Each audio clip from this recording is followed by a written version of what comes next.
Hello everyone, আসসালামু আলাইকুম। কেমন আছেন সবাই? আশা করি সবাই বেশ ভালো আছেন। আজকে আমি একটি রেসিপি আপনাদের সাথে শেয়ার করব। দেখতে পাচ্ছেন আমি ছোটো ছোটো কিছু বুবির ছড়া নিয়েছি। এগুলো আমাদের সিলেটি ভাষায় আমরা বুবি বলে থাকি, জানি না কোন জায়গায় কী নামে ডাকেন। তো এই বুবির ছোটো ছোটো বুবি থাকতে এগুলো এভাবে কেটে ছোটো মাছ অথবা বড়ো মাছ দিয়ে রান্না করলে খেতে খুবই ভালো লাগে, বা আমরা প্রায় খেয়ে থাকি। তাই ভাবলাম আজকে আপনাদের সাথে শেয়ার করি। আর এদিকে আমি বুবিগুলা কেটে পানিতে ভিজিয়ে রেখেছি। আজকে আমি রুই মাছ দিয়ে বুবি দিয়ে রুই মাছ রান্না করব। তাই অন্যদিকে চুলায় একটি প্যান বসিয়ে নিলাম। পরিমাণ মতো তেল, অল্প একটু রসুন বাটা দিয়ে ভালোভাবে আমি রসুনটাকে ভেজে নেব। রসুনটা ভালোভাবে ভাজা হয়ে এলে এবার আমি পেঁয়াজ দিয়ে দেব।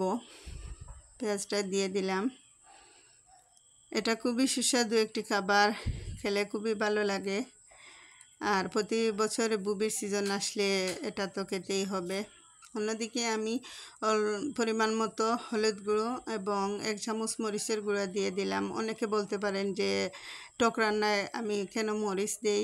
অল্প একটু মরিচ দিলে স্বাদটা ভালো লাগে, বা আমার কাছে খেতে ভালো লাগে। তাই আমি সব টক রান্নাতে একটু মরিচ দিয়ে থাকি। এবং অল্প একটু পাঁচফোড়ন দিয়ে দিলাম। দিয়ে মশলাটাকে ভালোভাবে কষালাম। কষানোর পর এবার আমি কেটে রাখা বুবিগুলো দিয়ে দিলাম। বুবিগুলো দিয়ে অল্প একটু পানি দিয়ে ভালোভাবে আমি নেড়ে চেড়ে নেব। ভালোভাবে নেড়ে চেড়ে আমি ঢাকনা দিয়ে কিছু সময়ের জন্য ঢেকে রাখবো। কিছুক্ষণ পর ফিরে এলাম। এদিকে দেখতে পাচ্ছেন কি সুন্দর একটি কালার চলে আসছে, এবং চামচের সাহায্যে আমি দেখে নিলাম আমার বুবিগুলা ভালোভাবে সিদ্ধ হয়ে এসেছে। এবার পরিমাণ মতো আমি পানিটা দিয়ে দিলাম। পানিটা দিয়ে ভালোভাবে নেড়েচে আমি ভেজে রাখা মাছগুলো দিয়ে দেব। মাছগুলো দিয়ে দিলাম। মাছগুলো দিয়ে এবার চুলাটাকে আমি মিডিয়াম আঁচে রাখবো, এবং আবারও কিছুক্ষণ আমি ঢাকনা দিয়ে ঢেকে রাখবো। কিছুক্ষণ পর ফিরে এলাম। এদিকে দেখতে পাচ্ছেন আমার বুবি দিয়ে মাছের টক রান্নাটা কমপ্লিট হয়ে এলো।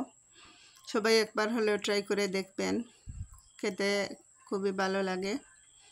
আর আমি ধনিয়ার পাতা দিয়ে দিলাম। তো যদি আমার ভিডিও আপনাদের ভালো লাগে থাকে তাহলে লাইক, কমেন্ট, সাবস্ক্রাইব করতে ভুলবেন না। সবাই ভালো থাকবেন, সুস্থ থাকবেন। আল্লাহ হাফিজ।